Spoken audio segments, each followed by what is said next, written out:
I just wanted to make a comment too about what you were saying about parents and children finding out.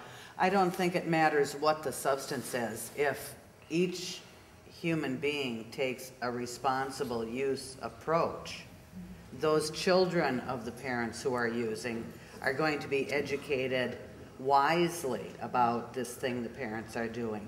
And if they choose to take it up themselves, they will have a foundation for wiser use. So I think responsible use is a bottom line.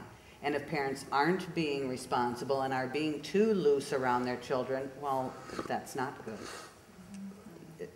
The users have to be responsible. Geoff, first off, great talk, by the way.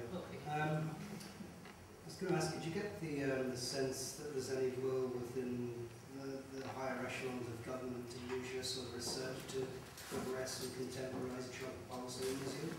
I don't, yeah, it's probably early days, because I interviewed 11 officials in the government bureaucracy as well, and obviously I forwarded the thesis as it exists at the moment to some of those people.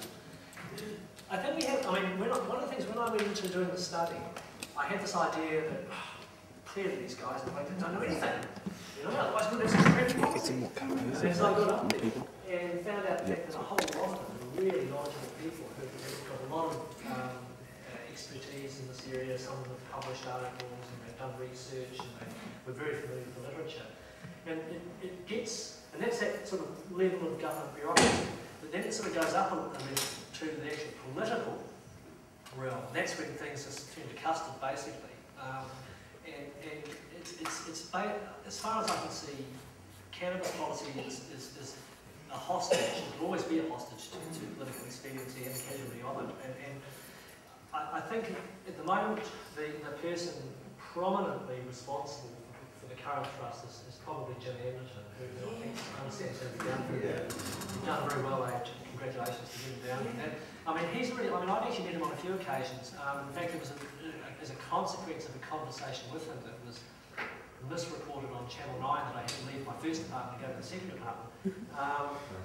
Because we had a bit of a set to about policy, and I asked him at the time, well, he was talking about thinking outside of the square in terms of drug policy. It was at a hui at the Ayatollah Ryan and on youth and drugs, and I said, well, if you're looking at young people where they get cannabis from, they're either getting it from their siblings or their mates, or they're going to be going to the local tinny house because they don't have a lot of contacts. When they go to the tinny house, it's possible that it's not common, it doesn't always happen, but they are more likely to be offered other substances.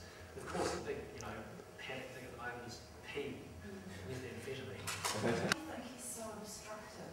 Well, he's really obstructive because on the one hand, he has been very positive about intravenous drug use harmonisation practices. We've got the needle exchanges, we've got the one-for-one needle exchange program. He's gone into bat for the exchanges to make sure that the ability to be allowed to have official paraphernalia, that information was moved to the Misuse of Drugs Act away from where it was hidden in some other health act. So intravenous drug users are more likely to have an offence if they get caught with an official syringe.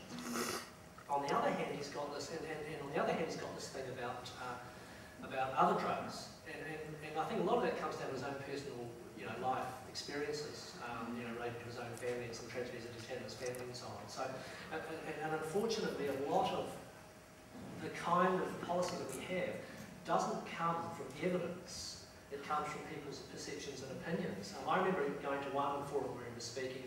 Afterwards, it was a policy forum, and afterwards I handed him a whole bunch of articles from some journals, talking about decriminalisation and how decriminalisation doesn't actually increase use that much, but it also, have a net reduction in harm. It's not just doing one thing, all these other things have to be considered. And he sort of took these half a dozen papers and chuckled and said, oh, it's good to let a few facts get in the way of the prejudices. And I just sort of had this image of sort of walking over to the bin and sort of going, so, and I think in a sense, until we get more politicians like Teria and people who are people who are actually prepared to sort of nail their colours to the mast.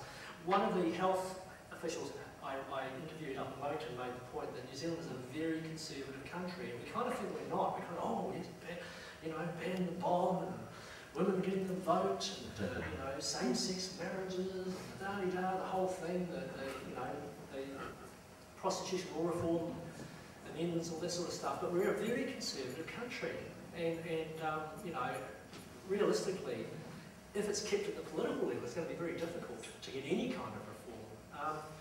I think what we should be looking at is what they did in Western Australia, which is they had a statewide drug summit, and I think we need a national drug summit in New Zealand where we get all stakeholders. So you can have a few politicians, well, probably not actually, you can have a few so-called experts, people who've done a bit of research in the area, Richie Poulton and David Ferguson, people like that.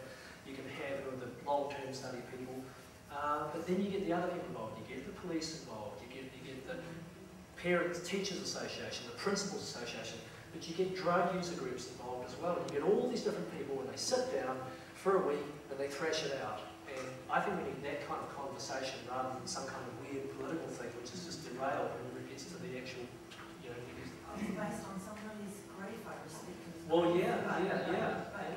But it's a very powerful thing, though. You see, it's a very powerful language, it's a very powerful discourse, and it's I guess doing this kind of research is trying to say, well, look, that's not the whole picture. It's actually something that affects the lives of ordinary New Zealanders. Yeah. Yes. One of the views that Dunedin sort of portrays is that it's a gateway drug. Yeah. What sort of statistics, or what did your research uncover in terms of marijuana use and its association with other drugs? Yeah, well, okay. The thing that commonly happens is the confusion between an association and correlation. So, something can be associated with something else, and cannabis users are more likely to try other drugs than non-cannabis users, or people who haven't used cannabis. That's the case, but that doesn't mean that it causes by itself the use of other drugs. I think probably there's two gateways. I think the first gateway is the idea that anything can alter our consciousnesses, and we it's perfectly